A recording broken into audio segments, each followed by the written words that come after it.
Sports fans, as the world turns once again, the mega powers of podcasting are back for another edition of On the Money Podcast, here live from the On the Money Sports Lounge in the theater section. New edition of On the Money Podcast, April Fools, April 1st, 2026. We're not fooling you this year. Yeah, because there was some news that just broke recently, and we were thinking to ourselves, just April Fools, but it's actually very, very I almost real. sent one to Matt, too, to make it look like it was real so he could put it into the group chat, but I was like, nah, I'm not going to let Mike, he was going to kill him. Yeah. It was the Giants have traded for Saquon Barkley? Nah, the linebacker, Roquan Smith. Roquan Smith for a second-round pick.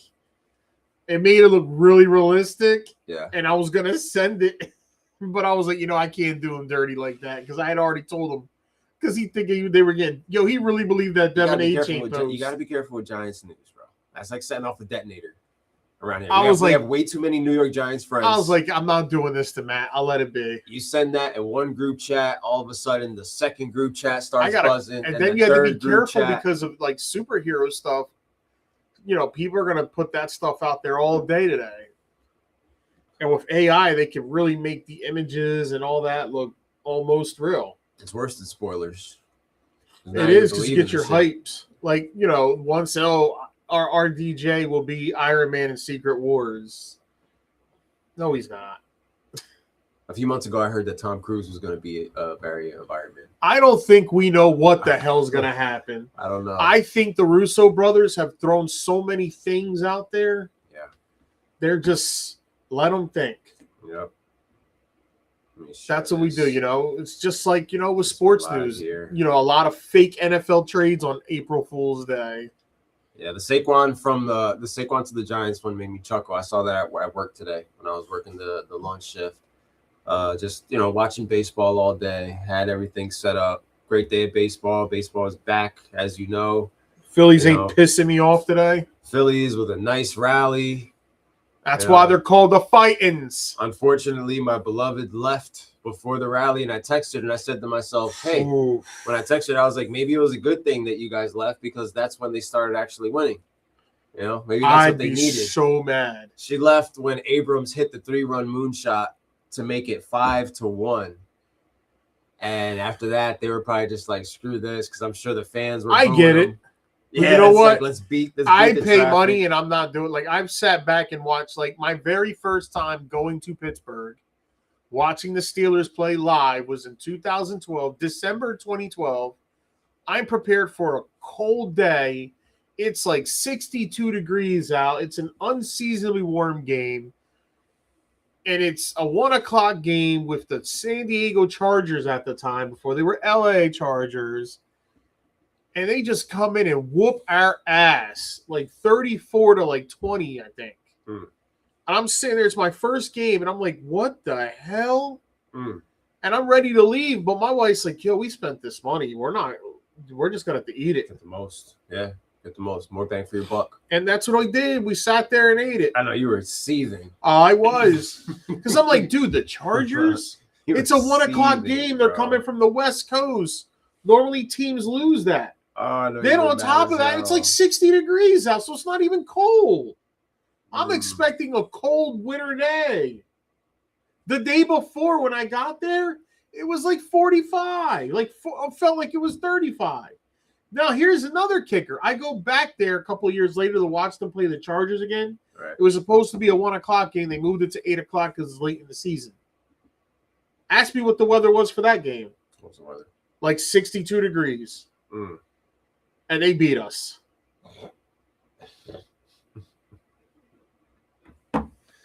However, when they come and it's cold, they get their ass kicked. Plus the Chargers. LA. When it's hot outside, they thrive. Well, they were at the time when you saw them, they were the San Diego Superchargers. San Diego Superchargers. Remember that shit? It would say that in the Madden 09 game. Ugh. 09. Madden 09 was all right. Was that the one with the rewind? I don't know. I know 09 had it got to a point where they were running out of things to add. 09 had Fitzgerald and Palomalo on the cover. Yeah. Steelers didn't make the playoffs, and the Cardinals lost in the first round or second round. Yeah. That's when people started paying attention and realizing there's something to this Madden cover thing. Why does something bad always happen to whoever ends up on the cover? AB was at the top of his game when he was on Madden cover. It's been all downhill since. And he's the only Madden cover athlete to not have his helmet on. Is he like still on the run or something? I don't know, but somebody else is turning into him. It's scary because with AB, once he started acting out, it was too late to catch it. But for this said player that you're mentioning right now, maybe there is time. Maybe there is the ability to be able to catch it before it gets out of hand. However, the signs that I talk about him showing are signs of like a dude that has like, CTE. Like, yeah, I don't know what to tell you. I'm a little nervous. The news broke earlier of Puka Nacua putting himself into rehab. Credit to him for having the self-awareness to be able to do that. But this follows the incident where he apparently bit a woman, which we talked about this last week. It was actually one of the highlight clips that you can find on YouTube if you subscribe to the On the Money Sports channel. You'll be able to see it on there. What's that? That's cool. Different You're little. messing with the little. Okay. It's Fortnite. I don't know. We're improvising right now as we're going live doing the podcast. That looks a little cool. I'll leave that like that. I like that. Yeah, leave that right there. I like how that looks. Good shit. Our editor and coordinator, basically our producer, Oscar Money, at work right now, setting everything up as we go live here. Getting ready to talk about the news that on April Fools, you say to yourself, okay, maybe this isn't. But once you start seeing it go viral, I looked on YouTube.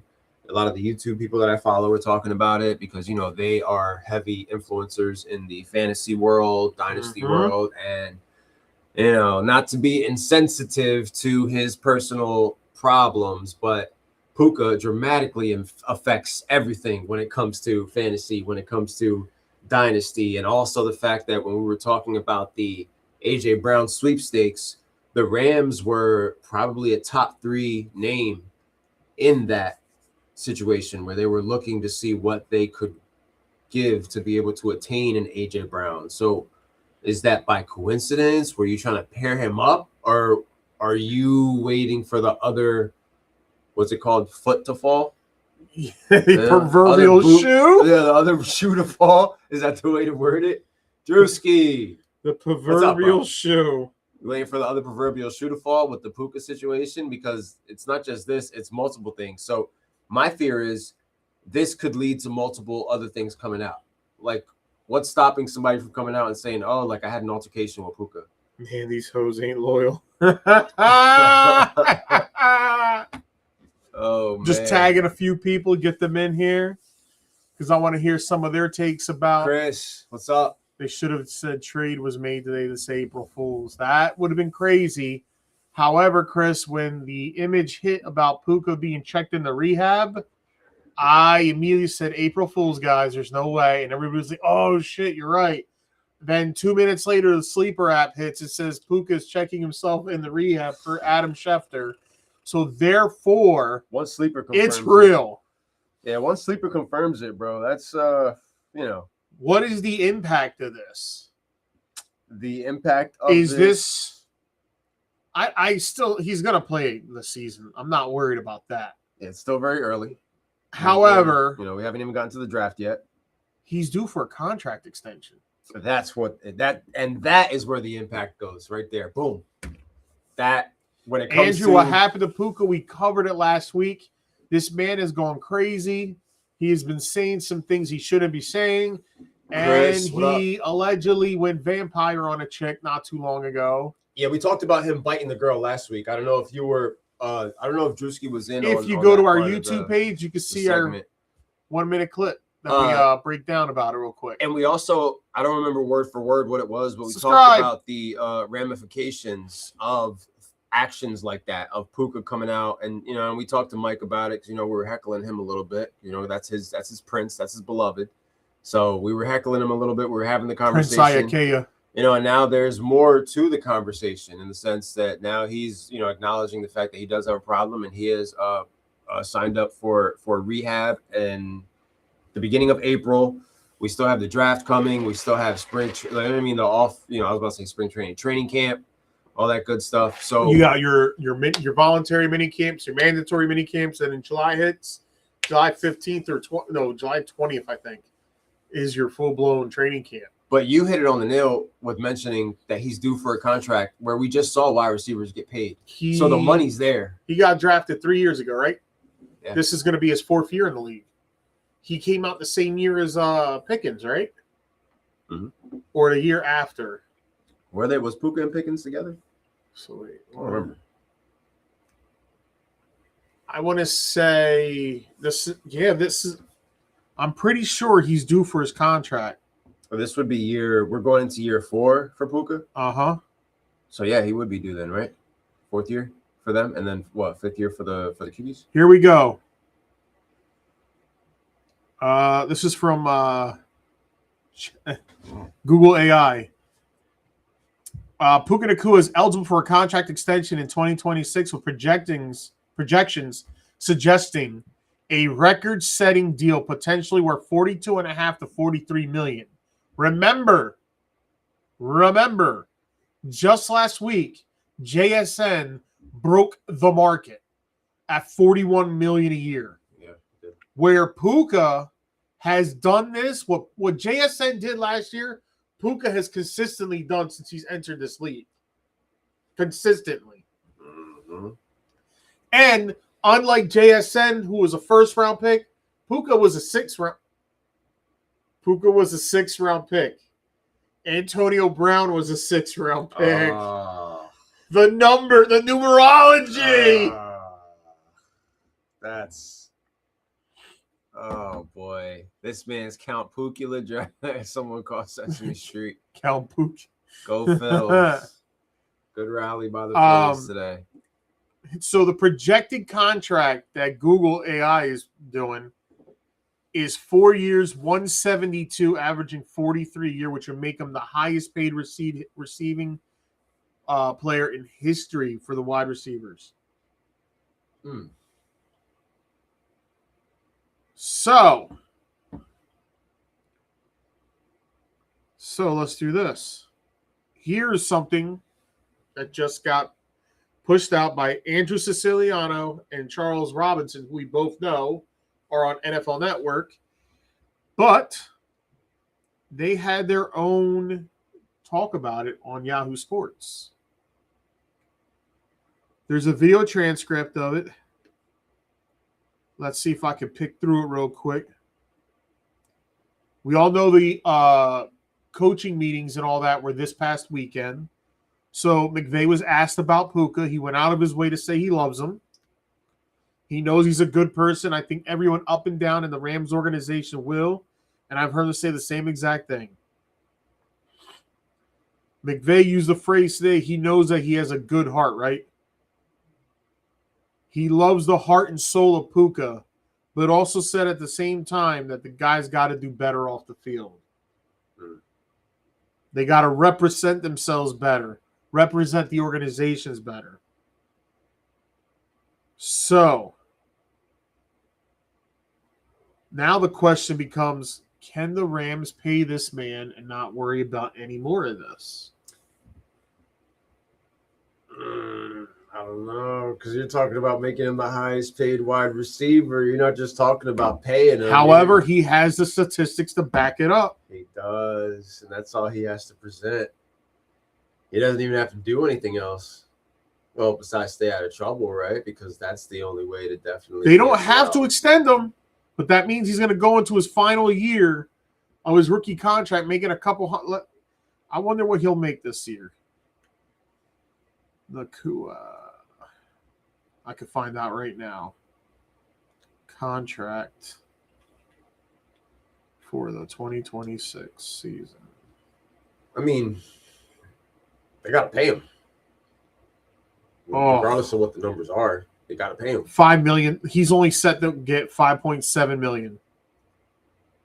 5.7. There's no way he's playing for $5.7 million, Small bro. potatoes. Injuries happen.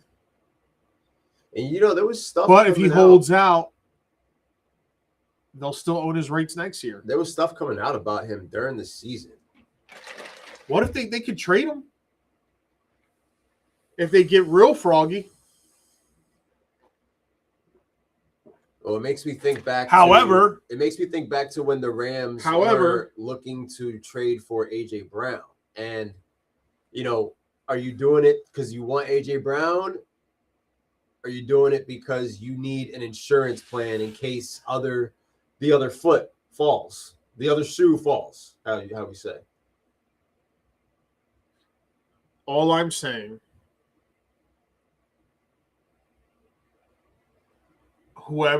if they were to trade him, whoever takes him has to be willing to give him his contract. Mm-hmm. His rookie seasons, he bursted on the scene, 105 receptions, 1486 in yardage, 6 touchdowns. His sophomore season, he only played 11 games because he had that nagging foot injury. Right. 990 yards, 3 touchdowns. Last year, 129 receptions, 1,700 yards, and 10 touchdowns. This man is almost at 5,000 yards receiving in 3 years. Yeah. This is historical if this man stays healthy. He's an animal. You're talking this man could possibly get to the the Jerry Rice numbers. That's what he's on pace to do. Yeah. It's everything that's happening when he is not on the field. Like Chris, I agree with you. The fact that he's still young and getting in front of it early could benefit him. It's like, hey, I have a problem. I need help. I'm going to go get help. Which, kudos to him to sit back and listen to your sources, your agents, your lawyers, your important members of your family telling you, hey, we need to chill. This is what you should do. Right. Athletes of that stature and of that ego will stick the middle finger and be like, I don't have a problem. But for him to look at them and be like, you know what? You're right. I'm going to try to fix myself. Guys older than him. Very commendable. There's guys older than him that still don't want to do that. So it's very commendable what he's doing. I just hope it's not for show because of the whole thing from last week. I hope it's like you realistically see what you've done and you need to do. Because then we look at a guy like Rashid Rice, could be 2 years ago, almost killing somebody drag racing, and then you think he would learn his lesson after getting suspended for 8 games, and he gets back into trouble. He's an idiot with his ex-girlfriend. Rashid Rice is just an idiot. He at this point, he dodged one bullet, but now it's like whatever is coming for you, you deserve that because you just don't know how to act. And I agree with you, but that's why it's commendable that Chris said, like, yo, get it. You're going to get ahead of it. Yeah, don't even think about football. 24, 25. Going to get paid. Putting up. About to get paid. Crazy number. Yeah, like they got to pay him. They have to. What? Like Devontae Adams ain't getting any younger.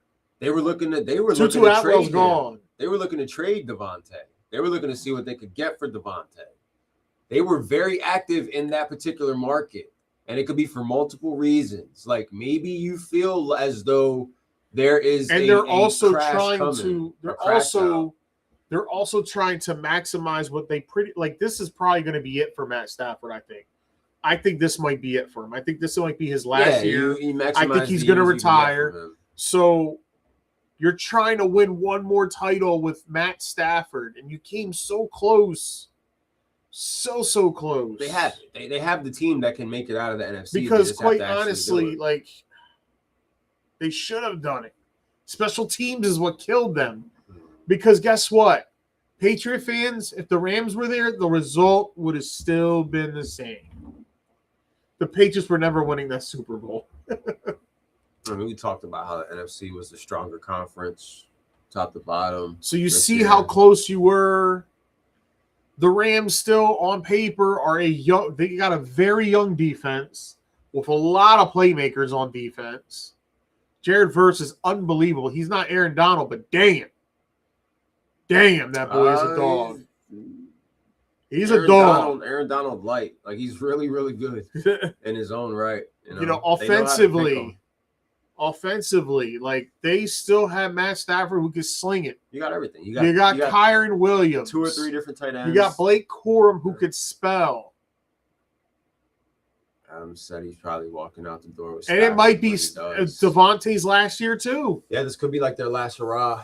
But then, okay, all right. Like, okay, no Stafford, no Adams, Puka, who could potentially be a problem. He's a star, but he could potentially be a problem. No quarterback for right now. Like, you lose your veterans. You lose your veteran leadership, and then double down, pay Puka. And then what do you actually have? Like, that's they don't have a quarterback. What's their plan going into the draft now? That's what makes that. Like, are you thinking draft? Or are you thinking get yourself a vet the same way that you got Matt Stafford? Because you are about to double down on paying a superstar who, like you said, he has the numbers. He is going to get his money no matter what, unless he keeps biting people or some shit. Like, I believe he's going to get his extension. He's going to get paid. He's going to get his extension this summer. But let's do the what if universe.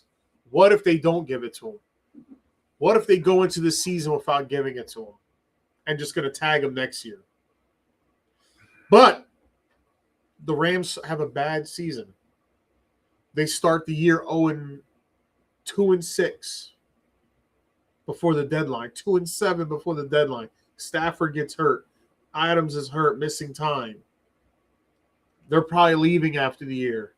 You got Puka there that, you can tag him and pay him, close to $30 million for 1 year. Or do you trade him to a team in the hunt and get picks? Because that's the wrong team to as far as picks. They're the ones who originated them. But picks. you need a new quarterback. And next year's draft, all those guys who went back to college, they're not going to be eligible to go back to college. So they're all coming out pretty much. Archie's coming out. Lenore Sellers is coming out. That group's coming out for 2027. Yeah. So who's to say if they had a bad start to the year at 2-7, they'd find a guy. Listen, Sauce Gardner got traded for 2 1s. They're too good to go. Somebody would trade. I'm just saying, I'm playing what if. Somebody would give 2 1s for Puka, a contending team that just needs him to get over the hump, then pay him. Raiders. Oh, so it ain't gonna be the Ravens. They do. Raiders. They do takebacks. Yes, they do. Imagine the Raiders are 4-4, and Mendoza's showing, and they make that move for Puka. Whew. This is all what if. It's the Rams have to know when are they jumping. When are we jumping the gun on this situation? Yeah, the Rams are going to sign him. Like, when are we jumping the gun on this situation? But it's a good question to ask. Like, who are they going to have as a quarterback next? They do have 2 picks in the first round this year. Who's to say they don't want to use that pick that they got from the Falcons, which is what, 9th overall? Yeah. And they trade back. And grab themselves another pick for next year's draft. Another first and a second, and let somebody move up. And then you take that first and a second next year plus your 1. So you have 3 1s and 2 2s, and say, you know what? We're going to move into the top 10 with those picks, which they can. You definitely could move into, if you're number 25, whether Mikey wants to believe it or not, if you have 2 1s and 2 2s, a team like the Rams, who we all say F them picks, but they got those picks, and they can jump in 2027's draft and draft the future, someone will take those picks. I don't think they're picking number 9. Balls to do this. I don't think they're picking number 9, dude. I think they're trading out of that first round spot. And they know Matt Stafford isn't coming back. But they know if they give that contract extension to Puka, they have to replace Stafford. So why not trade back that number 9 pick, which someone's going to covet, someone's going to want to move up. They're going to hand over a 1 and a 2 or a 1 and a 3 in next year's draft to move up to that spot. Get your 1 for next year. And you got an extra 1 and an extra 3 or 2, and then they can turn around in 2027 because we know their GM. He'll make kudos to the GM of the Rams. He is not afraid to do anything. No, he'll make a move, whatever he's got to do. I'm curious to know what the Eagles told them for them to be like, I think we're out on this. The Eagles wanted a 1 and a 2. You're not getting that. That's crazy. You're absolutely not getting that. From the team that said F them picks, they're still not willing to do that. And we're talking about they weren't even. I still think it's crazy what Denver paid for Jalen Waddle. The wide receivers set the market this year, whether it was free agency, but I don't understand wide receivers where did paid like they now to defend Denver a little bit. That first round pick is damn near what? Pick number 30? Right. It's not like they're giving it's not like they're trading number 15 or number 8. You're trading 30. You're getting a high 2. You know, like in a so you're getting a high 2. To defend Denver on that notion. However, I still think the overall compensation for him was too much. I think a 1 should have sealed the deal. Or maybe Denver was. But kudos to Miami saying, nah, we need this. And Denver was just like. Maybe Denver was desperate to actually make a move because they were so active in trying to get Kenneth Walker. They were so active in trying to see what's up with ETN that maybe they just had that. They had that feeling. Like, losing Walker to the Chiefs had to be terrible. They had to kill them. Doesn't matter what. Look, I'm a Harvey guy. RJ Harvey, my sweet prince. I know that you're going to be in a timeshare no matter what. I'm talking about Puka to the Raiders, but I mean it's a possibility. The Raiders have been doing a lot of things. They had a good offseason. Now they just got to complete it with the draft. Yeah. They don't got to waste any capital. They're going to get Fernando Mendoza, and a lot of people are now starting to criticize him, which, you know what? Those same people criticizing him were the same people 2 months ago praising him. It's fatigue. Like, people do it. That's why I know other media people who watched Pat McAfee come at Dan like that were mad at Pat for doing that. But Dan always gives you these bullshit analysts, these bullshit what I see that we all know is BS. Like a couple years ago, when he said it's okay for Josh Allen to have interceptions because he's making plays, you got to take, those aren't game-changing turnovers. Like, what? They are when they're costing you games, though, bro. That's just a dumb thing how to he say. Gave a pass. Like, I know we all saw those clips where he was doing that. So kudos to Pat for coming at him for that, trying to dog Mendoza. Nah, bro, Mendoza's going to be a dog. And I know it's the Raiders, but I think the Raiders are finally changing for the better. These ain't your grandpappy's Raiders. These Raiders are different, bro. Y'all just don't want to see these Raiders are different. And we might have to get used to seeing them in a different light moving forward because of the moves that they've made to actually improve their situation. You don't think Tom Brady's going to take extra time out with Mendoza? Yeah, like think about who he's with out there. I mean, the defense that they have, the Ravens backing out of a deal, which now gives them Max Crosby right smack dab in the middle of a defense that, I'm going to say it again, has Kwity Paye, has Nakobe Dean, has all these dogs together. The Ravens settled for a 31-year-old who's missed almost 12 games the last 2 years, paid him $100+ million, but you were worried about Crosby's knee, which the doctors told you he was on pace to be okay. I think it's the Raiders having the right people in position to be smart enough to realize we are in the same division as the Kansas City Chiefs, the same division as two up-and-coming teams like the Broncos and the Chargers. We really got to do something here because being in the basement, it ain't fun. That's why the West in both conferences. Being in the basement before the season starts. The West in both conferences, 3 really good teams. It's brutal. In both conferences. And then the what-if teams. Talking about the Rams, the Niners, the Seahawks, the Chiefs, the Broncos, the Chargers. The Cardinals and Raiders are in the same position right now. But I like what the Raiders are doing more than the Cardinals are doing. The Raiders are doing way better than the Cardinals. Cardinals got Jacoby Brissett getting ready to suit up for week 1, which as a Trey McBride owner, I'll take that all day. But as far as a long-term vision and a plan, the right people seem to be in place Marvin when it comes to Harrison's Vegas. value. I mean, what's their plan? Like, are they going to go after a quarterback? Because eventually you're going to need one. Your quarterbacks right now on roster are Jacoby They're shooting for Brissett, next year. Gardner Minshew. A lot. Listen, it's tank for Arch. You already have Miami's tanking for. Listen, I don't give a rat's ass what anyone says. Miami Dolphins are tanking for Arch, bro. But if you're the Cardinals, though, guess who's also joining the party? The Jets. The Jets. Guess who's also joining the party? The Arizona Cardinals. But my thing is, you have the 103, right? Why not trade it then? If that's your plan for next year, what are you going to do? What are you going to do with the 103 this year? What are you really going to do? Draft Jeremiah Love? No, draft another wide receiver. They'll screw up the board and they'll go take Mekhi Lemon or something. Oh, and just that's just gross. Or what if they go defense? It's the same thing. Because it's like, what are you doing?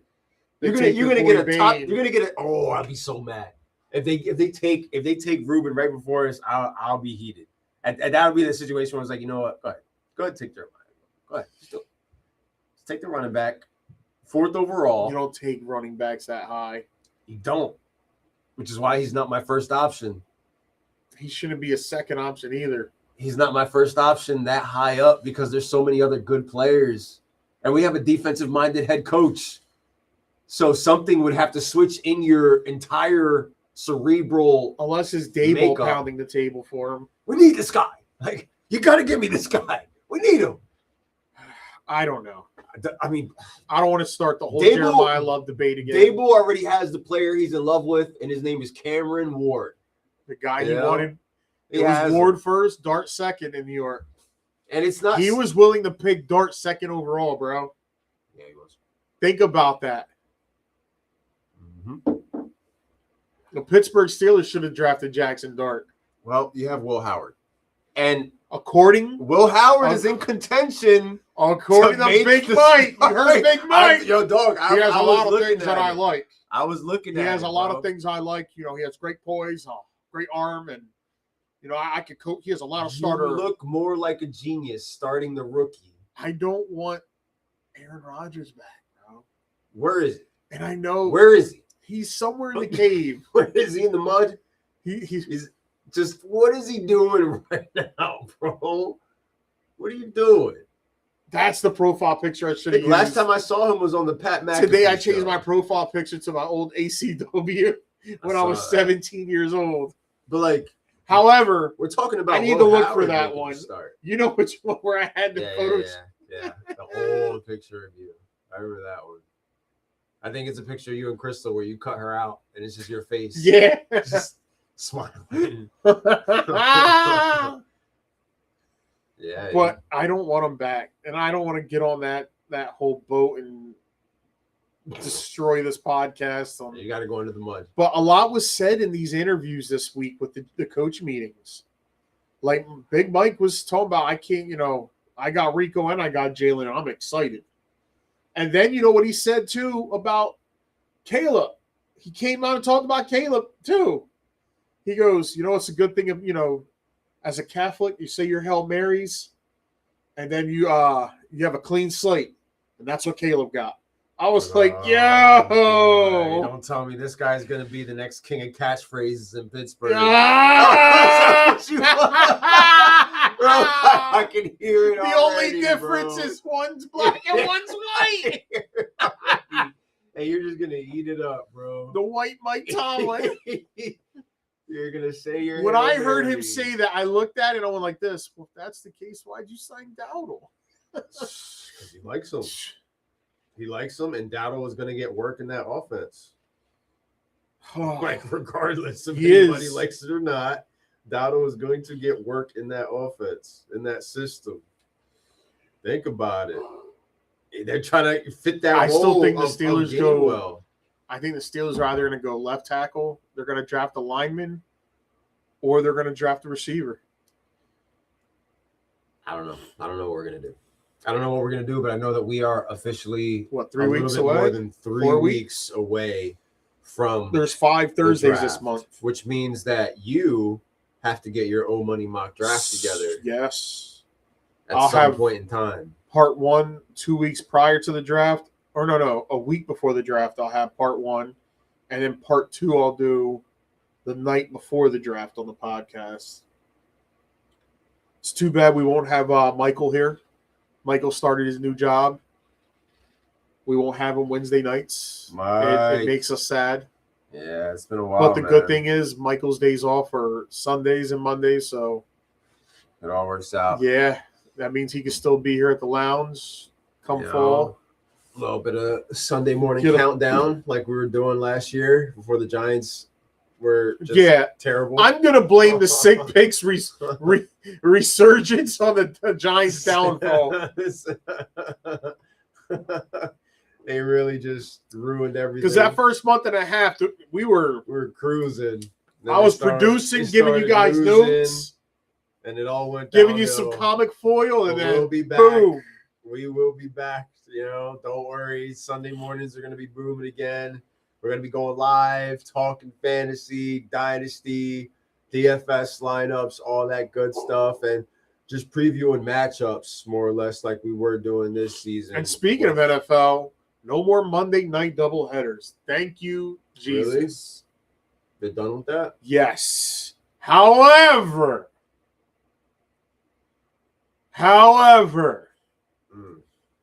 those games may not be. ESPN still has the rights to those extra games.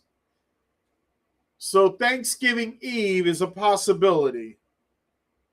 I'd rather have 2 games on a Monday than a Black Friday game. I'd take a Monday doubleheader over a random ass Friday game at 3:30. Friday, they're even talking about Friday night at 8:00. It's unnatural for football. It's unnatural. Like that's high school football. Yeah, you're doing too much at that point. You're doing too much. Yeah, I was reading they are done with doubleheaders, and I'm glad because I hated it. If you were going to do doubleheaders, then you should have had the first game start at 6, second game start at 9. Well, what, they do the first one at like 7? Yeah, and then the next one's at 8:15. Like, what the hell? Yeah, they start them both early. I want to be able to watch both. But depending on what the matchup is, it's like, oh, do I really want to watch Raiders and Seahawks at 9:30? Like, How do you know when an orphan is lying when he swears on his mother? It's just weird, bro. Friday night does not belong to the NFL. It's all right. I mean, listen, this year's season opener is a Wednesday. You know that, right? So we'll be here. There's a Wednesday game, a Thursday game, a Friday game, Saturday game. Week? Yes. Wait. Oh, because this last year we had a game in Brazil. Yep, and you're going to get Friday. You're going to get a game. The opening game is going to be Wednesday, and a Thursday game is going to be in Australia or something. That's what the tentative schedule is looking like. Like, who wants that? Like, no offense, Australia. Yeah, I'm sure you're great. Crocodile Dundee. Great movie, all that good stuff. But like, Paul Hogan. Who wants that? Do they even care out there? Do they want that? It'll be like, this isn't rugby. I'd be scared to go to Australia. This isn't rugby love. All those crazy-ass insects, animals, and creatures that can kill you. The spiders are 10 times bigger out there. I don't know how the hell anybody lives out there. And they're... I mean, just think of it. We're not... Think of the origin Australia. That's where England used to send prisoners. We are not there. That was the original Salvation Run. You know, DC Salvation Run, where they stick villains on a... That's what the original Salvation Run was. They don't care about this. This isn't their game, right? This isn't their soccer, their rugby. I thought that going out to Brazil was already like extending, going above and beyond. But now we're talking about an Australia game. And what? Let me guess. I'm going to have to get Paramount to watch this shit because I'm not going to be able to watch it on Peacock, Paramount, or on CBS or on Fox, or I'm going to have to subscribe to some meaningless app where I'm not. I got it right here, bro. Week 1, Wednesday, September 9th.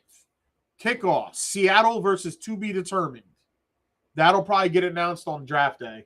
Because on draft day, we normally get like 3 or 4 games. I bet you that'll be the Seahawks versus the Niners. Thursday, September 10th, International Series. San Francisco versus the Los Angeles Rams, Melbourne, Australia. Those are your only so far matchups released.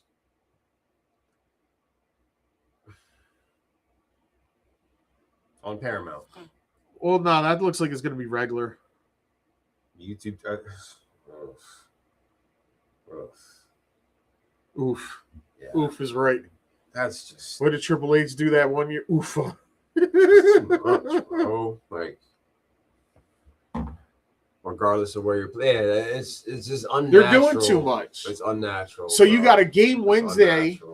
So the teams that play Wednesday aren't going to have to play till Sunday the following week. So they got a Thursday, a Friday, a Saturday. They got a 4-day rest on whoever they play. So if you play opening weekend Sunday, will you play the following week and you play Seattle? Seattle's got 4 extra days on you on rest. Not just that, but like Friday nights, I'm using Friday nights to prep for Sunday.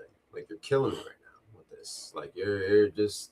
Yeah, that's opening weekend Friday night. I'm thinking about, okay, what's the food menu for opening weekend? What are we doing? Friday boys? Night? You're not gonna. We're game planning Sunday. We're finalizing all our details for Sunday. Yeah, and Saturday most of us work. Saturday we're all working. I know this year I work before. Oh no, I'm off that weekend.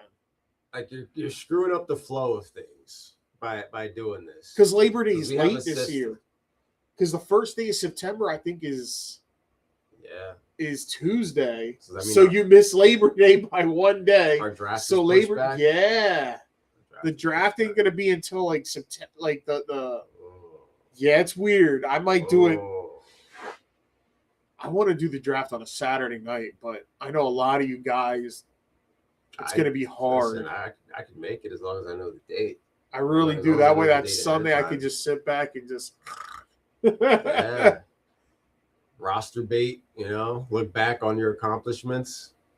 But yeah, like it's weird. A Wednesday, a Thursday. They haven't announced the Friday game. So maybe you don't get the Friday game. We got it last year, so I'm assuming that that's what But if you're gonna give us I hate to assume because you know what assuming makes you. So but I am gonna assume we'll potentially be live. That we're gonna have a game that day. We'll potentially be live for that Wednesday night game.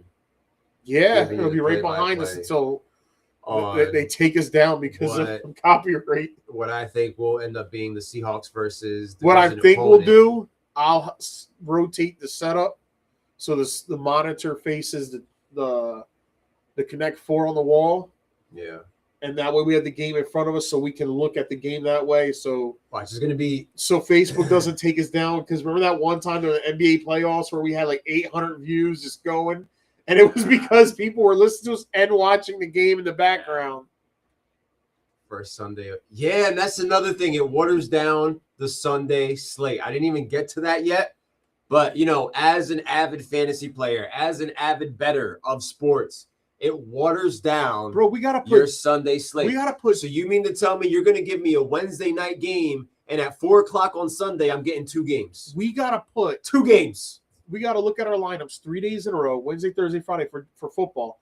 Plus, we're going to have to look up our lineups Wednesday, Thursday, Friday for baseball. You're doing Scott so Hansen. We got to sit back. Us, for example, we got to monitor. It's going to be fan. Oh, you're doing. I'm already Scott, stressing out. I'm already getting anxiety. You're doing Scott Hansen a disservice because he's only going to be able to call 2 different games at 4 o'clock on Sunday, and it's week 1 of Sunday. I want like 4 or 5 games at 4 o'clock on Sunday, bro. I'm so tired. I want a full slate.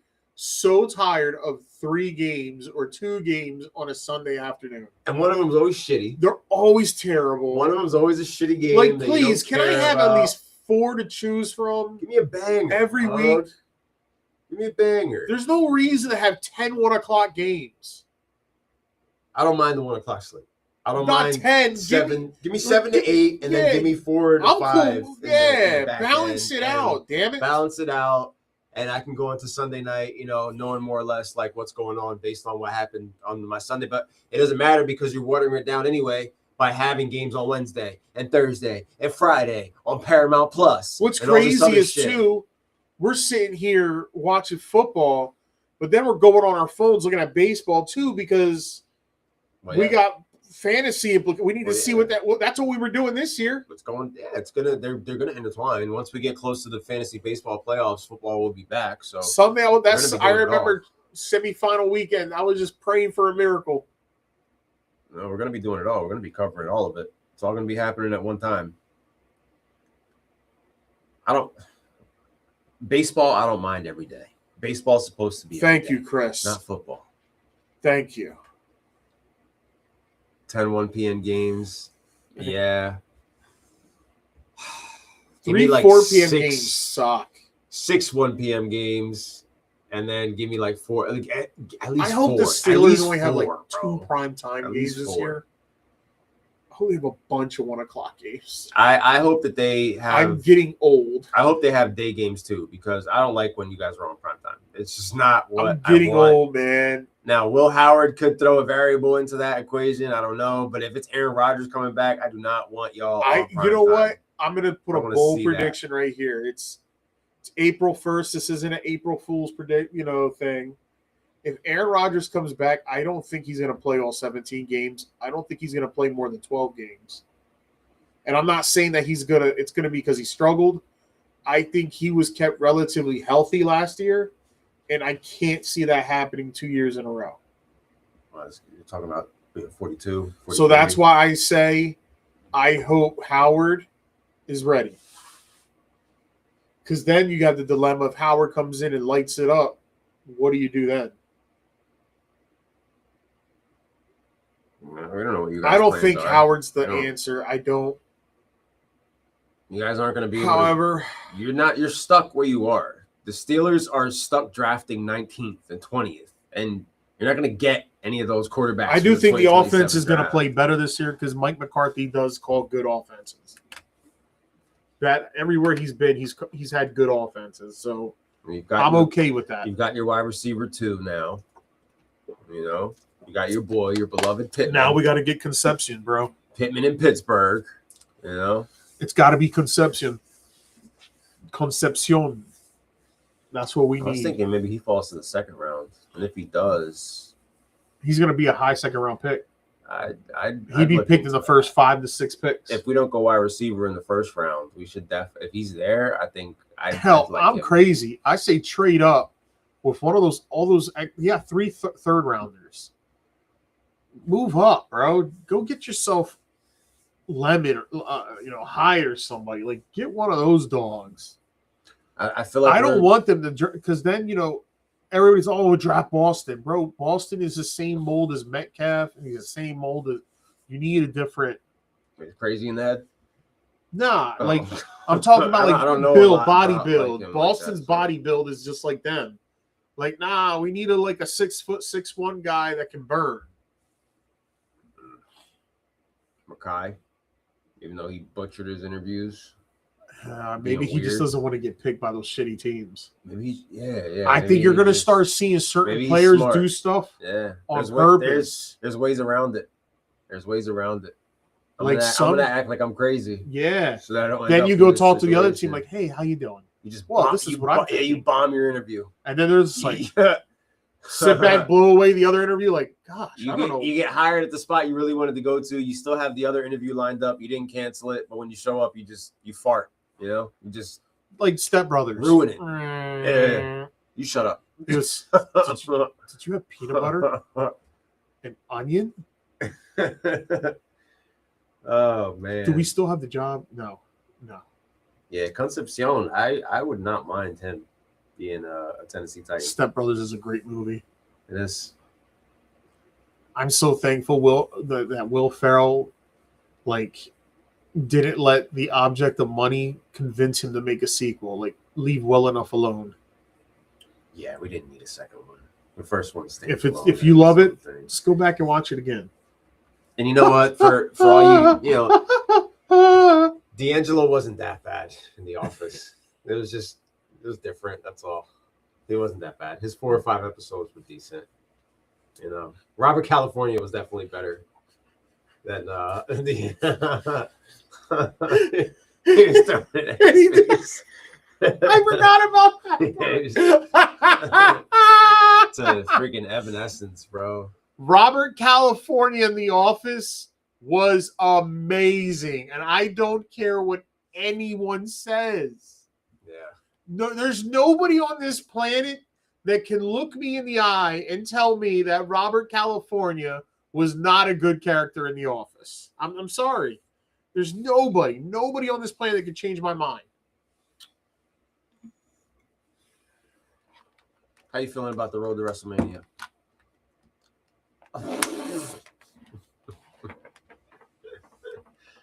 How are you feeling? No matter what they're trying to do, it ain't working because guess what?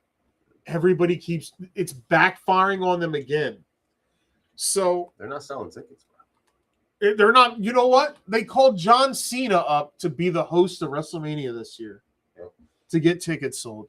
And here's the problem. I don't think it's the storylines the tickets ain't selling. Maybe I would put 20% of their ticket sales on storylines. The other 80% is those ticket prices. Those ticket prices are outrageous. Give me $10,000 and you can chill with Cody Rhodes for an hour on his bus. $10,000, bro. $10,000. $10,000 to take a photo, get an autograph, and ask a couple questions to Steve Austin. What? The WrestleMania experience you're talking about? What? That whole weekend? When did it become so... That's a scam.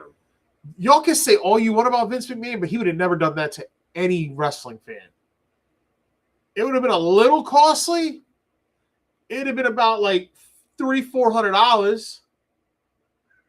But you could probably justify spending $300 to $400 to meet Steve Austin, get your shirts. Do they even have enough matches to cover 2 nights? They are now. Now they're throwing a bunch of fillers. You got a 4-way tag team match with the girls for the tag team titles. You got like a 5-way for the ladder match for the IC title. Sunday Night Heat content for the women's. They've been selling Roman versus Punk as Roman calling him old, which I'm not a fan of. However, CM Punk has been holding his own on the mic. But they have nowhere to go with that, though. Like, they were doing all they've been doing is the face-to-face promos and one person attacking another person. That's been the concept of all their storylines. I agree. At this point in time.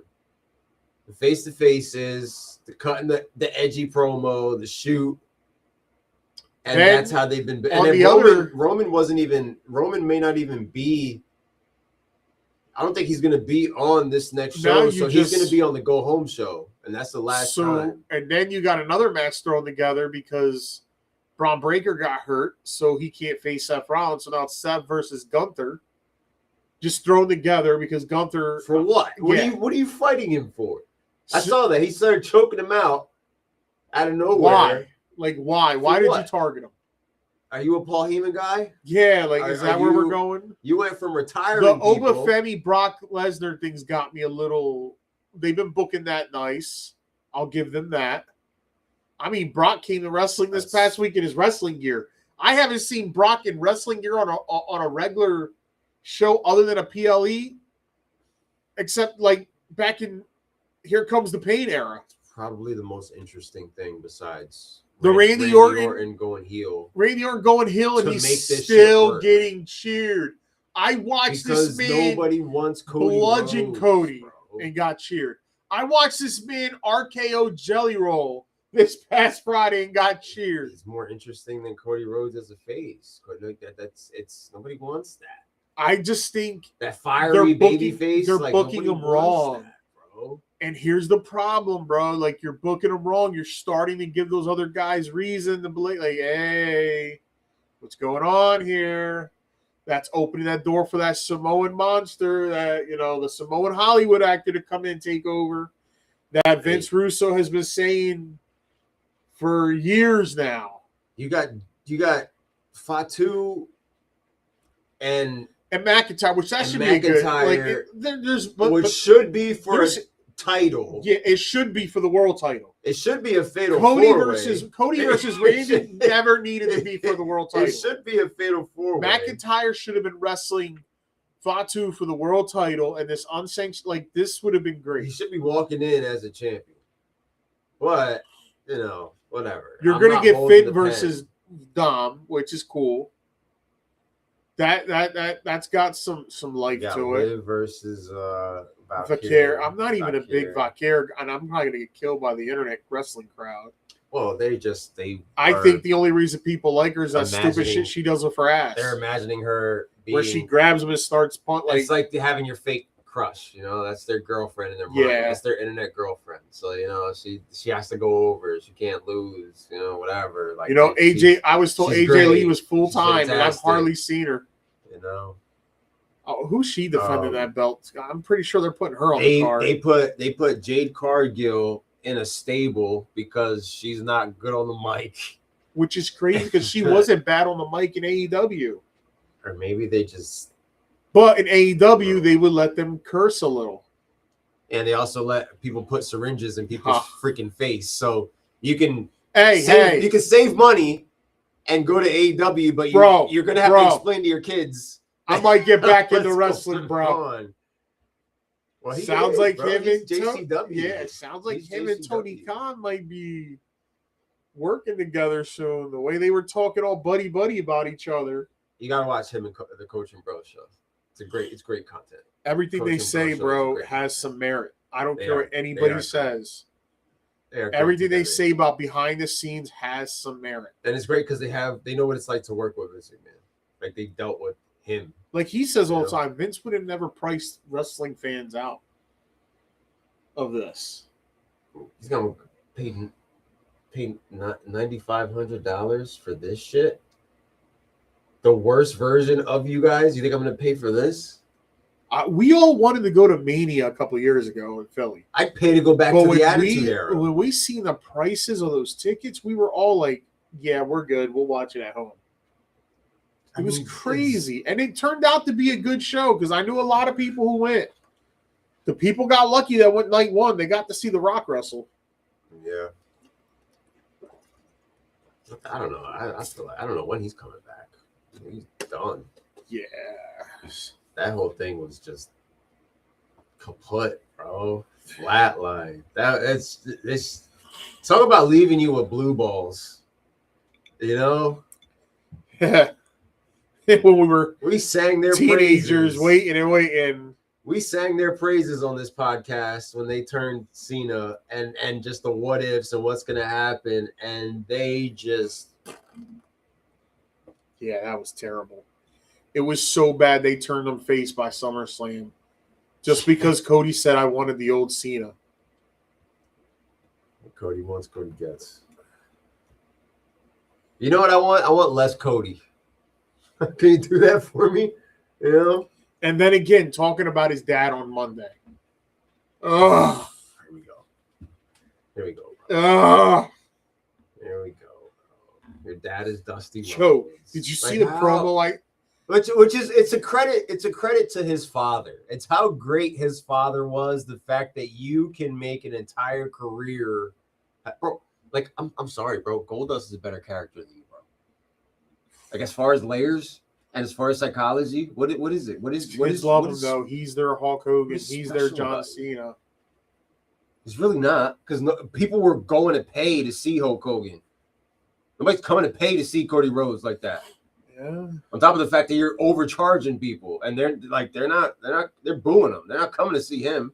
They're trying to see Brock and Obafemi kill each other. You know? And the whole ESPN shit pisses me off. Like, why did you have to leave Peacock? Yeah, that was a nice deal. It was a nice situation. I'm watching more WWE Vault than I'm watching today's product. Well, it's back. YouTube's back now. Like, it's crazy. YouTube content is back now. Like, did you see Peacock, the Twitter? Though, were you able to see the Twitter link I sent y'all? I can't see anything. With Nikita Koloff? I just saw it still. I'm going to show it, and then I'm going to show it to you guys just so you can see this. I saw this still. And how insane this was. When I remember... I was going to say... a little older. This past Sunday, Peacock had Sunday night baseball and Sunday night basketball. He's done, boy. He has contracts to fill. He's the world heavyweight champion. First of all, Ric Flair. Just because this Say guy that. says that he's going to be world heavyweight champion doesn't mean he is the world heavyweight. It doesn't mean that he's the number one challenger. You go out and you say, well, we don't deserve to be in this country. Well, we have proven ourselves. Did you jump people from behind? Are you calling me coward? Interrupting me? Why does he keep avoiding us all He's the done, time? boy. He has contracts Just to so fill. you guys can He's see the it world too. heavyweight champion. Just because this guy This is a says context. he's going to be world heavyweight It's the champion 80s. doesn't mean he is Russia the world versus heavyweight. USA. It doesn't Ric mean Flair's that he's actually the he's a number one heel at challenger. this time. You He's go kind of out like and a say, face well, because we don't deserve to be in this country. Russia. Well, we have And that's proven Nikita ourselves. Koloff Nikita and Ivan Koloff. Are you calling me coward? Boom! And David Crockett goes down. David Crockett was part owner with his brother Jim Crockett, called Crockett Promotions. That was Nikita Koloff and Ivan Koloff, like I said. They were storyline uncle and nephew. And the whole storyline at the time was that Ric Flair was dodging them. If you watched NWA in the mid-'80s, Nikita Koloff was a monster.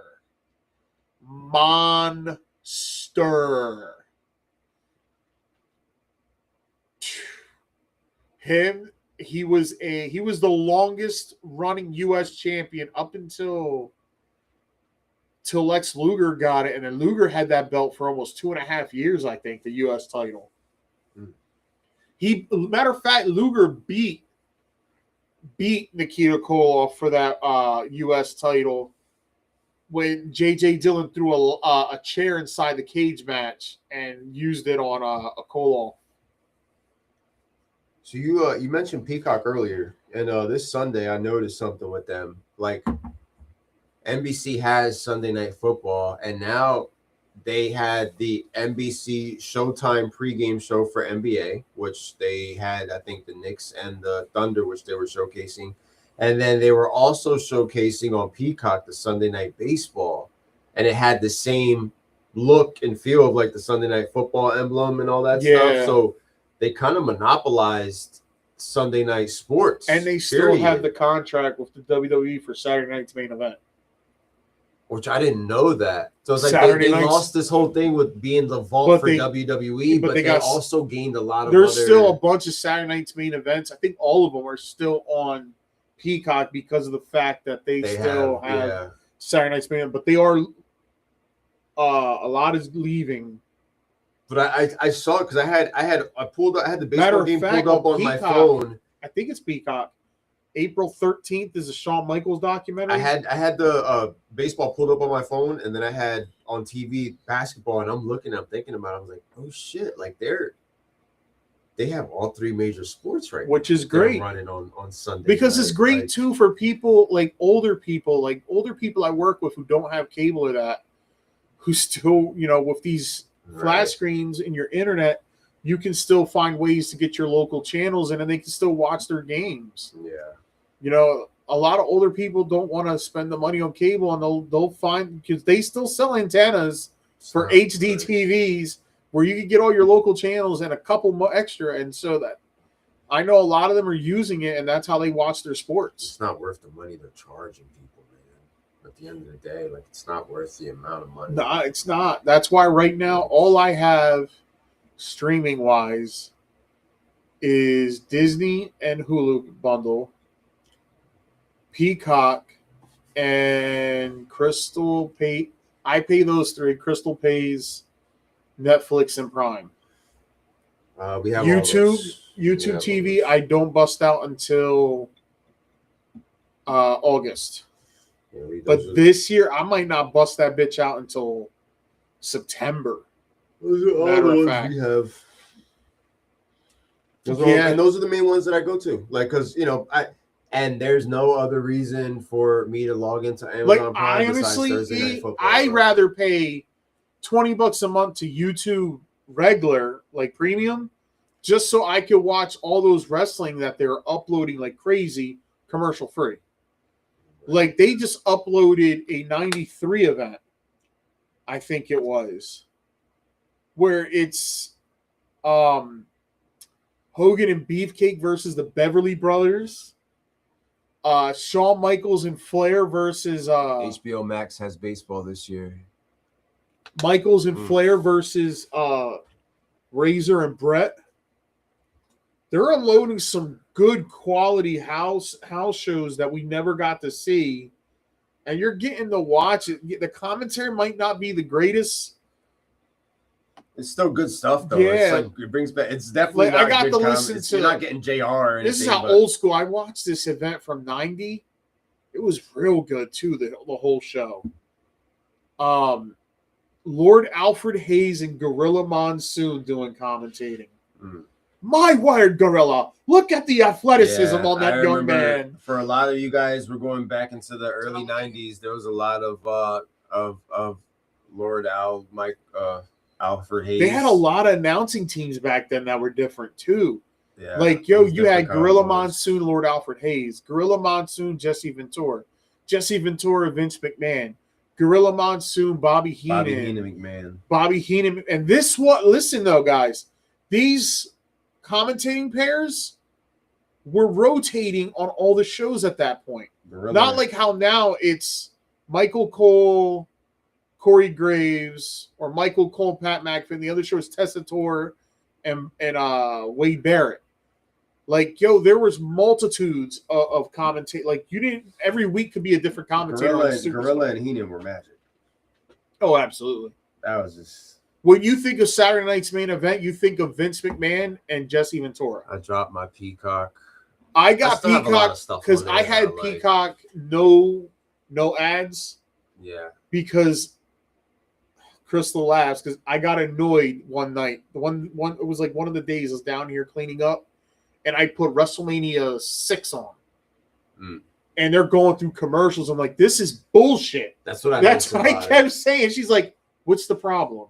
I miss She having goes- the access to the most of the library. She goes like this. She goes, what's the problem? I was like, this is bullshit. I don't want to see commercials in the middle of a wrestling match. Yeah. So then I went and I paid. And she goes, yo, you're literally going to do it just for that? I was like, yeah, just for that. So that's why I paid Peacock. But once the library left, I went back down. I was going to cancel. Bro. They gave me $3 a month for 6 months. So I took that shit. Then when those 6 months are over, I'm gonna just go to the ads one that's free with your internet subscription. Yeah, I keep saying I'm gonna do the YouTube with no ads, but I just never actually do it. Mikey I know does when I do it. We know our pal Mike does, and Mike says it's game changing. I know I'm gonna be so much happier doing that because I spend so much time on there anyway. I feel like it's worth the investment to actually do it. I'm a YouTube junkie, man. Like every morning, now my coffee's getting ready. I'm twisting my L, and Bro, these kids wouldn't know what to do. Like the kids of today, like the teenagers today that are diehard wrestling fans, we look at them like, man, you're watching this product, and they're so cheated because they only get wrestling 2 nights a week from the WWE. We got wrestling Monday nights of primetime wrestling, We got wrestling. I think there was a Thursday show, champion, or maybe I'm not, but I know it was either Monday or Wednesdays was primetime wrestling. Saturdays you had Superstars of Wrestling. Sunday you had Wrestling Challenge. There was another show on during the week, so I think you had 4 hour, like primetime was 2 hours long. The other shows were 1 hour apiece long, but you had them on separate days. And the crazy part was Superstars and Challenge would have big name superstars on there. I enjoyed the Saturday morning, Sunday morning. WCW used to get wrestling at 10 o'clock in the morning, wrestling at 6:05 on TBS, which was a 2 hour. I remember that. Saturday night was a 2 hour show. That was their only show before 6:05 to 8:05, and then Braves baseball. That was their biggest show, really. Then there was WCW wrestling on Sunday mornings. Oh, but I mean, there's an oversaturation of wrestling now. There's wrestling on every freaking day. Yeah, like, it's like Monday you got Raw, Tuesday you got NXT, Wednesday you got AEW, Thursday you got TNA, Friday you got SmackDown, Saturday you got Collision. Sunday's the only day that you don't. And now the highlights go straight to YouTube. We didn't have that. We had to sit through it. I haven't watched any of the Raws. You know what I do? I wait a day, and then I go on YouTube and I can watch the whole segment. They pull up on my Facebook. That's how I watch the whole segment of Punk versus Roman. Because I follow the WWE segment page. of Finn and Dom, Randy and Jelly Roll. That's how I've seen all of it. When I'm off Mondays, and kudos to Danhausen for getting over after that shit. When I'm off on Mondays, I try to make sure that shit, Raw is on, but I never actually click onto it, and that's why I don't like it. Yeah, like there's other things now. There's baseball. I'd rather just sit and watch a baseball game between the A's and the Royals. Yeah, than sit there and. Well, I'm watching the Phillies, and most of the time they're on at 6:40. Yeah, that's their normal time. It used to be 7. For us, we haven't been in New York yet. We've been out in Cali, so we're gonna get back to our Rob cutting the lead. Got to save in. You're playing Chris. You're not playing Rob. Oh, Chris. Yeah, Chris got a save. He got more strikeouts. For any of the tied me on quality starts. Any of the fantasy baseball heads, this is that time of year. We're going into our week 2 in the middle of our week for our matchups. And I must say, I'm feeling pretty damn good about my rotation, bro. My closer's on the injured list. Really? Yep, that's the best. Well, I saw the Orioles put Eflin on the IL today. It really happens fast in baseball. Like, guys will be there one day and then go the next. They're hurt. All my guys for Diaz got crossed out today, and tomorrow there's no game, so... Awesome. Tomorrow's slate is bare. There's 3 games tomorrow. You got a 2:00 game, and then you got 2 9:00 games. And that is it. Tomorrow is the first major off day. Hi, Heather. Hey, babe. I'm so sad that you missed that comeback. I said Sandlot Baseball Association, and she was one of the first ones to check in. As we check our scores from the last couple of days, my boy Alcantara.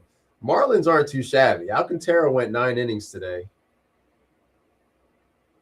I need my bats to wake up and for everyone stop being a bitch and pitch to Ohtani.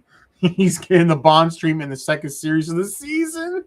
Yeah. Yo, but real quick before we jump back on the fantasy baseball, I just want to give a shout out to Hall of Famer Bret Hart, because as I was scrolling through my Twitter feed yesterday, an On the Money Sports favorite promo aired in its entirety. Kudos to the Twitter guy who put up the whole clip of Bret Hart running down and interrupting a European title match between his brother Owen Hart and his brother-in-law Davey Boy Smith, and asked his family, "What are we fighting for?" Yeah. And he separated. The best part, like I was telling him, when he takes the chair and puts it to Bulldog's neck and is pointing at him and telling him, "Stop." And he brings back the Hart Foundation. And Owen Hart starting to cry in the ring after Bret says, "Who used to change you? Who used to change your diapers and get you ready for school? Remember that bully that teacher that was bullying you at school? And you told me all about it. And I went to your school and I set him straight." And then And then Owen Hart starts crying, and Vince McMahon with the great comment.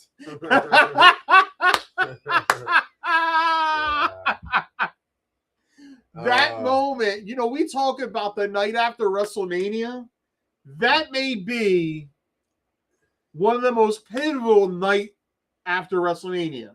97 Brett. 1995 Raw, the night after was Psycho Sid powerbombing Shawn Michaels like 8 times. Yeah, they started doing the night after Mania. 94 didn't really have anything. No, it wasn't that. 95 had Sid go AWOL and Diesel come out and help his buddy out. The turn, the soft turn. You had the debut of Mankind and come out and obliterate Undertaker. Mick Foley coming out. Obliterate Undertaker. He laid Undertaker out. That was never done since Yokozuna, and it had like 8 other people that helped Yokozuna put him in a casket. This time around, it was one individual.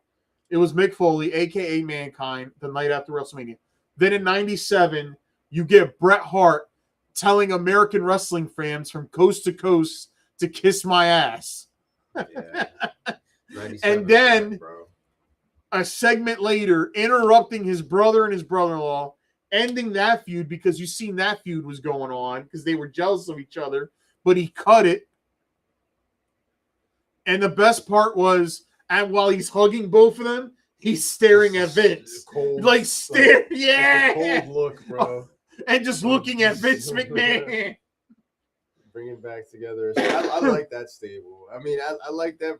Bro, 97 Brett is an icon on this podcast. Like, that was his best year ever, and I never will understand why. A guy that was never that great on the mic finally was. But he was actually pissed off about these things. It's like, you people are cheering for Stone Cold Steve Austin and Shawn Michaels over me. Like, and the best part, really took that shit to heart. The best part when he would talk to Shawn Michaels, and I said, Shawn Michaels, toy.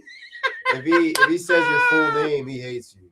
Bill Goldberg, Shawn Michaels, Stone Cold Steve Austin. Your stones are so cold. Yeah, we were robbed, bro. I wish the screw job never happened. I wish he never went to WCW because I feel like his mic work was just going to continue, and we were going to get bangers with him. I feel like him versus Austin for the belt after me, because Austin was. I always believed main event. I always believed that was going to be WrestleMania 14's main event. I always believed that was what it was coming to be. That it was going to be Brett versus Austin for the belt. Then you could have Brett take some time off and come back and feud with him again during the summer. They were just going to give us bangers after bangers. Chasing the belt, yeah, that would have been good stuff. Him versus Taker again. Him versus The Rock in his prime. Kurt Angle, bro. Angle. Brett versus Angle. You get Brett Benoit in WWF. And I know, like, we talk about the butterfly effect. Maybe Owen. Bro, Brett and Shawn. Owen doesn't go. Just like Brett and Shawn. There's a possibility in another, like, Owen's alive still because maybe his booking is different, in that perspective. Yeah. Like with Brett being there. So you're gonna do what? Like, you're not doing that. Why? We're not doing that. But yeah. 97 Brett is one of the greatest characters, and I think he had more of an impact on that Attitude Era than we give. I mean, it's underrated because everybody looks at how Hogan revamped his character as far as going bad, but like Brett did that in a way in WWF. He's the only guy that ever got booed in one country but cheered there was all nothing across like that. The world. And it created this whole really country versus I remember country Dominic. type of thing. Dominic was in 5th grade. Americans have no standards and no class, Dominic was in shit. They were going into real subjects. They're like, they have no health care. Like, they don't take care of the sick. All right, yeah. Dominic was in 5th grade and I was in 8th grade. That's when I met him at the bus stop because he lived across the street from me. And I remember how hard he took that shit to the heart. If Bret Hart doesn't like being in America, he could leave. Like, it was still real to Dominic then. It definitely was. Nobody smartened him up yet. I eventually did. I eventually smartened him up to the business. you had Shawn Michaels in Montreal taking the Canadian flag and then humping it like right in the middle. I mean, it's just he really just Go drove ahead, it in boo me. there. Like My mother's American. He really, really drove the point home. But I remember that, bro. I was in 3rd or 4th grade, and everybody hated Canada because I'm from New Jersey. I'm like, yo, like this is crazy. I was like one of the few cheering Bret because I always wanted to see Bret turn heel again. As a kid, because Bret as a heel in the 80s, like the Hart Foundation, him and Anvil with Jimmy Hart, they were amazing. I didn't appreciate Bret until later on in life. When he cut better promos when he was a bad guy. But just everything. Like him as a whole, I didn't appreciate it until because as a kid I was like, oh, bro, it sucks. Like screw him. He's always crying. Then you get older and you watch his matches and you see him. You're like, there's a reason why he did everything he did, you know. And then you add in everything he did in '97, which was I feel like that year you can compare '97 Bret to anybody's year across the board, and it's like this guy is like this red hot, bro. Like red. This is another thing I will die on this hill. 1997 WWF was better than 1998 WWF. Accidentally. I don't care. They weren't trying to be. They didn't realize it, but they just had so many real things in the right place. Think of it like this. All you remember from 98 is Steve Austin. And at the end of it, we remember Hell in the Cell. You know? Yeah. Undertaker and Kane was a nice But when you think of 97, you think of Bret Hart, you think of Shawn Michaels, you think of Steve Austin, you think of Undertaker, you think of Mankind, Dude Sid, Love, Cactus Jack, Sid. Like there's storylines I can still remember. Like a lot of Vince Russo storylines in 98, I don't remember, like mid-card wise. And 98, you had the oddities and shit, like you just had. And then, the Hart Foundation was never meant to be an answer to the NWO. But guess what, folks? Guess what, folks? The Hart Foundation's member size was what the NWO's member size should have been. Yeah, keep it to 5 guys. Yep. They're good. Brian Pillman, everybody's like, why is Pillman in the foundation? Because Stu Hart was Brian Pillman was one of the last trainees of Stu Hart. Yeah. That's why Brian Pillman was there. Brian Pillman got his start in professional wrestling in Calgary Stampede Wrestling. Mm-hmm. That's why him and Owen Hart were tight. Yeah. So that's why he was there. Everybody else was married in the family. Bret and Owen were brothers. Anvil married their sister. Davey Boy married their sister. And Pillman was just an honorary member because he was one of Stu's last students. Yeah. And Jericho. If Jericho was in the WWF at that time, Jericho would have been in the Hart Foundation. Benoit.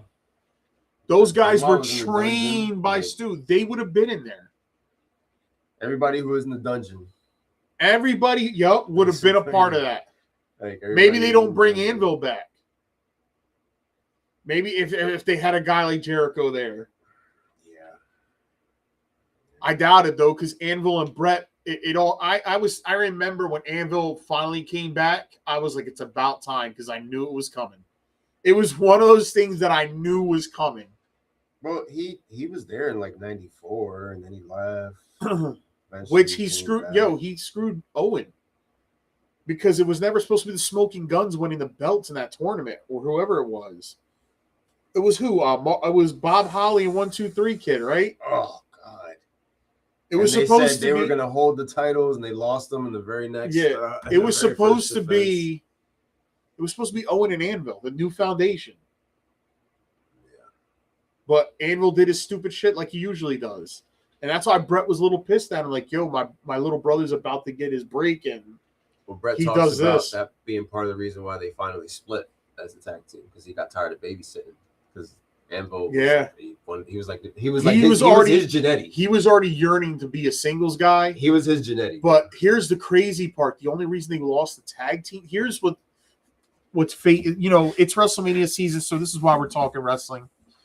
For those of you that don't know much, go back watch. For those of you who know about the early '90s, like you're gonna be educated on this.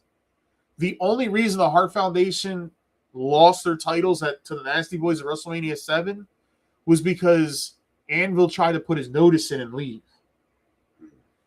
If Anvil doesn't put his notice in, rumors circulated that it was supposed to be the Hart Foundation versus the Legion of Doom at SummerSlam for the titles, and they were gonna Foundation versus the Legion. Yeah. Interesting. But Anvil put his notice in. They dropped the titles, and then it comes back that Anvil, something about the notice or something was mixed up, and he couldn't put his notice in. Like, he couldn't leave. Something happened. I gotta refresh my memory, look back. I'm not gonna do it right now, but you can go Google yourselves. So then they were like, okay, so Brett was already told like he's gonna be a singles after all this. So now Brett's worried that Anvil's staying, but they come back to him and say, no, Brett, we're putting a strap on you. Like, we're gonna put the rocket strap on your back, and we're moving you up. And it was around July he found out he was going to be the Intercontinental Champion, but he didn't believe it because he was told so many things in the past. Yeah. But then when they told him, hey, you're winning the belt, that's why you see he had his brother, his dad, his mom, like, you get there. Yep. So that whole Anvil confusion backstage shifted the whole narrative and kind of helped Brett to get to where Brett is today. Yeah. Yeah. Just a bitter guy. I mean, bro, if you get kicked but he in your tells head, the truth, bro. That's the thing. He tells the truth. He wasn't the only one to say Truth Bill was hurts. dangerous. Remember with Scott Hall, like the pre-recorded comments about Scott Hall before he passed away about Goldberg, where he's like, you They would all tell said Bill, it. chill, bro, relax. They all said it. They all really said know it. how to He was work. rough as hell. Yeah. He just got rich really fast. You know, you look and at we it talk like about everybody we talk makes fun about Brett being bitter, but how would you feel? You're only 44 years old at the time. He could have kept wrestling for another 3 years, maybe 4. He was still at the top of his game when it came to wrestling. Well, we talk about And the you get phenomena your of- career upended like that, just like that, because honestly, Bill Goldberg was a careless wrestler. How would you feel if that was you and you got knocked out of wrestling early? This is 2000.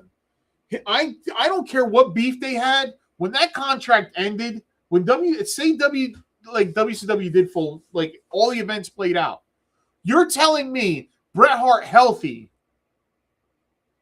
wasn't going to accept a buyout and go back to the WWF? That there was no way that him and Vince could talk and work it out to where he still could perform? Nah, that was too soon. I believe he would have. That was too soon. And you know why I believe he would have? There's one individual on that roster that I think would have convinced him to come back. And that is the Olympic gold medalist, Kurt Angle. Yeah, I truly he believe wanted to wrestle Kurt Angle would have convinced him, if he was healthy then, to take the buyout and wrestle him at a WrestleMania. I mean, we talked about how it was. So, yeah, Goldberg cost Bret Hart millions of dollars. We talked about what it was. So growing imagine up. if you got your career cut off and you lost millions of dollars. So he has every right to be bitter. You done? Yeah. All right.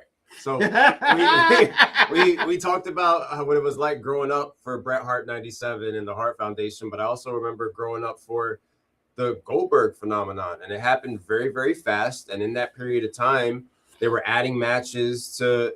He wasn't really getting the work in. He was just getting put out there, getting pushed. The Goldberg chants, like people rallied behind this movement and this thing that it was organic. Goldberg. It was organic. Like at a time period when the internet was still finding its way, he was kind of that. Like, I know the marks as far like, you know what I mean? At that point in time, they had to have been going crazy in the chats for Goldberg. You know what I mean? Like, Goldberg can't lose. Goldberg is the guy. I wasn't a Goldberg guy. They compare. And I'm not saying that now, but I'm saying you could talk to my friends. I was never a Goldberg guy because I was like, dude, this is Steve Austin light. I said that shit all the time. He didn't. It was a different aura, though. It was a different energy. However, I will But it just so agree. happens, bald guy, black tights, kick-ass mentality. Like, you got to think to yourself, when the back of their minds, because Goldberg's debut was late 97 in September. So Steve Austin was popular. He wasn't peak level. He was starting to hit but that. he was over already. And this is before Austin gets hurt. No, this is after Austin gets hurt. It's after, because this is during Austin stunnering McMahon at MSG. Goldberg comes out right before Starrcade 97. Yes. Like, he comes out Didn't right he wrestle at World War III? Yeah, Didn't he win the wrestled on US Starrcade title, I too. think? He wrestled Mongo or something, or one of those guys. But, like, he was there. Like, he was out there. They were already building him. Bro, Steve Regal. Besides possibly DDP, one of the only people that really got, like, a legitimate push that wasn't already a made guy in that company. Like, all the other guys, they bought him. Like, he was their diamond in the rough. Scott Steiner, Big Papa Pump, was one of their home. Scott Steiner eventually, and that was great. You know, it just happened if he would have done it earlier. He just couldn't stick a live mic in Scott's hand. I loved it. I loved his promos, bro. I loved it. You know, like, these people were changing the channel to watch Stone Cold Steve Austin because nobody wants to see Ric Flair walking around here stealing his impersonation from Buddy Rogers. Like, he was just he got you suspended. Put a live mic in front of angry people and you get gold, bro. Bret Hart was angry. Scott Steiner was angry. He got suspended for that shit. Like, Goldberg on the mic, you don't really. When my dad, I'll never forget it. We were watching his first interview after he won the title, and my dad looked at me and goes like this: "He sucks." I was like, "Dad, what do you mean?" I was like, "He goes, he can't talk." He goes, "To be in the spotlight, you got to talk. You got to be able to carry your own." They didn't really let him talk like that. I was like, and I told him, I was like, "But Dad, Shawn Michaels," he goes, "They could talk." He goes, "There's a difference. They could talk." You know who I wasn't a fan of on the mic? Sting. I just, Charisma's level was crazy. I get that. I get why people would. Paint, I get why people would hair, no, that's different. We're talking about talking, not the look. The look he had. But that's why. The look he had it. Talking wise, though, Sting. John Cena reminded me of Sting because Sting was always yelling in his interviews. Yeah. And so was John Cena. Like that fire up, the baby face. Like, that's a good comparison. Because if you really listen to John Cena when he talks about his favorite wrestlers, he always mentions Sting. At the end of the promo, I'm not sold. But yeah, he probably just growing up watching Surfer Sting. And you would look at the prototype, how he looked. Like, he looked like Sting without the paint. That's all he needed. So that comparison makes, like, absolute sense. But we talked, we joked about Sid on the mic and guys like that. Sid was terrible. There was some guys that were made men that were never that great on the mic. Bro, you take 97 Bret out of the equation, his microphone skills are just. He was believable to us because he was real. That's why he was over. Like, he was real to us. That's why people love him because it was real. It was real, bro. And, like, it's just crazy to think, like, Vince didn't really listen. 1, 2, 3 Kid was terrible on the mic. X-Pac was amazing on the mic. Oh, he cut one of the best. Think about that. He cut one of the best promos ever when he came back and he joined DX. That promo he cut the night after WrestleMania. Scott Hall and Kevin Nash will be standing right here next to me if he were being held hostage by Eric Bischoff in WCW. Hulk Hogan said, "I couldn't cut the mustard. Well, you suck, pal." Yeah.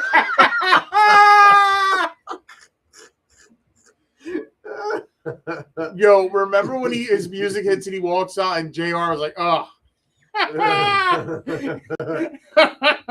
Now, when he came out and he was like, "Well, look who it is." JR was just like, ugh. Yo, there's a lot to dissect, man. A lot to dissect. It's crazy how. But that's why I say when people say Bret's bitter, bro, put yourself in his shoes, man. Not only that, put yourself in his shoes of all the loss he's taken.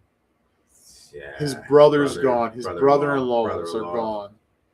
His older brother died early in his career. Yeah, His friends have died. His older brother died the night before WrestleMania 4 or something. Nah, Survivor Series. Survivor Series? His brother was sick. Yeah, his older brother passed. Think about that, bro. Like, his best friends, Kurt Hennig, Rick Rude. Like, and knowing you're the guy and never actually getting your moment. Roddy Piper. Never actually getting your moment. Macho Man. Like, he was friends with all these people, and they're all gone. Yeah. Like, his moment was really Mania 10, but at that point, he thought he was going to have many more moments. He was always having to deal with somebody else in the picture. Even though the fans wanted him over Lex is still in the picture. 93 with the whole Hulk Hogan situation. You know what I mean? 95. Honestly, he should have been on top for 93 to 96. They tried to strap the Rocket on Diesel in 95. It should have been Brett versus Diesel the entire, like, most of 95 going back and forth for it. But what do I know? And then once he gets the belt back, you're just going to give it right back to Shawn. This is why you're getting the belt. He never had his moment. That's why I thought when he got his moment in 97 when he beat Taker, and I'm like, okay, he's going to keep this belt till about April. Because he's probably going to, I thought the plan always was, because it was the perfect plan to me. It was the perfect booking plan.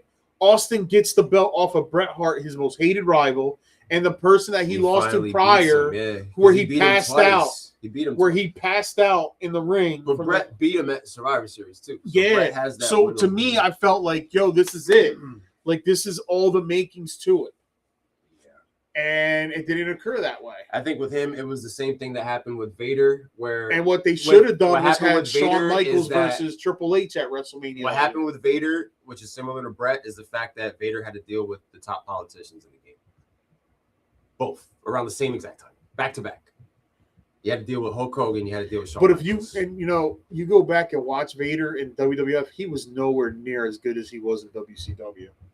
Because his confidence just wasn't. It was just not on there. That level, you know. And they didn't let him be Vader. And also that didn't help. He couldn't be. You need a monster heel, and you don't want to. You weren't. It was dumb.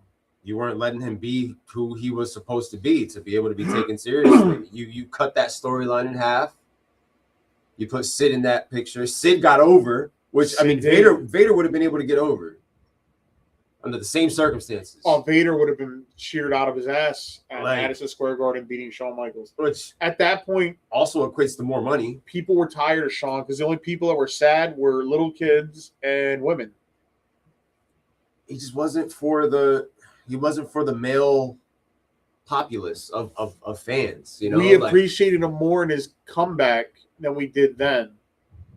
Because at that point, he's just putting up match after match after match in his second chapter of his career.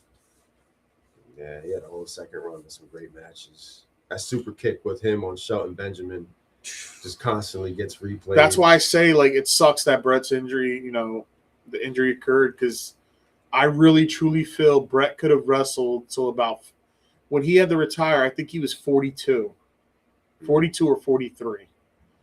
Bro, he had a good 4 years in him. Because you figure he probably, after he loses the belt to Austin, turns into a part-timer. Right. McMahon starts to treat him like he treated Savage. Bring him out for the big shows. Yeah. Maybe he never touches a world title again, but he's going to be placed in high marquee spots. Right. Like Savage was. Just big stories, like main stories. Because, imagine Bret wrestling. Michaels comes back from his back injury, and you get Michaels versus Bret all over again.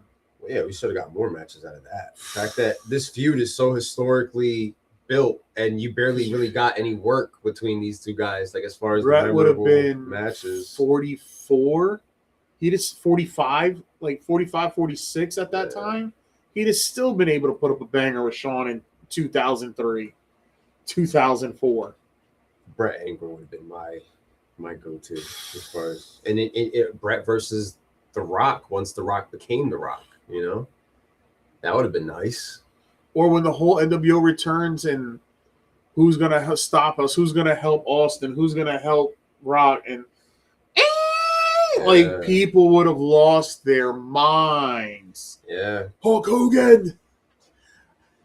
I've owed this to you for a long time. We never got that. We never got the Hogan Brett, which we were supposed to or may not. Because Vince at that point would have told him you're losing the Brett. Because he made Hogan lose the Kurt Angle tap it out. Lost the Angle, lost the Taker, lost to the Rock. He did his jobs eventually. Yep. So 1 week closer to the NFL draft. Baseball just getting started. We're just getting it fired up. NBA is getting towards the NBA finals in the next couple of weeks. But right now, it's really about the draft. You're going to have the O-Money mock draft going down. We may or may not have more clarity.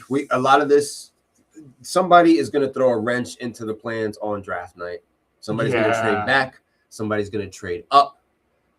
I think we're going to be where we are, and we're just going to pick at 4. But there's going to be things happening all over the board. Maybe Kansas City sees a lineman they want, but don't want to pick them that high and moves back.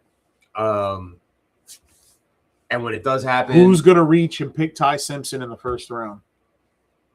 He's a name I've been hearing. Somebody's going to do it. When you think about the back end of that first round, we don't know what these teams are going to do. We're so heavily focused on what that top 15 is going to look like.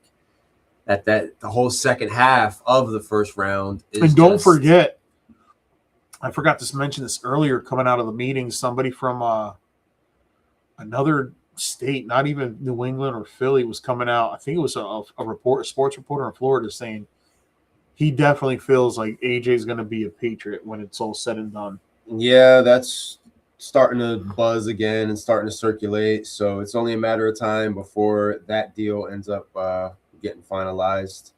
I was on Sleeper yesterday for the first time in a couple of days, and you see the little news note next to the player. That was what showed up under AJ Brown, was the fact that the Patriots are still locked into bringing him into the equation over there. And